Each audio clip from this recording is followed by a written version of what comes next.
बुद्ध्यहङ्कारचित्तानि नाहं न च श्रोत्रजिह्वे न च घ्राणनेत्रे न च व्योमभूमेर्न तेजो न वायु चिदानन्दरूपा शिवोऽहं शिवोऽहं चिदानन्दरूपा शिवोऽहं शिवोऽहं चिदानन्दरूपा शिवोऽहं शिवोऽहं न च प्राणसंज्ञो न वै पञ्चवायु न वा सप्तधातुर्न वा पञ्चकोश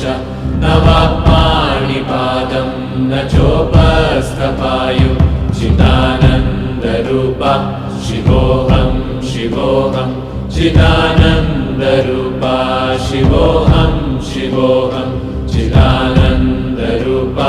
शिवोऽहं शिवोऽहं न मे द्वेषरागौ न मे लोभमोहौ न मे वै मदो नैव मात्सर्यभावः न धर्मो न चार्थो न कामो न मोक्षः चिदानन्दरूपा शिवोऽहं शिवोऽहं चिदानन्दरूपा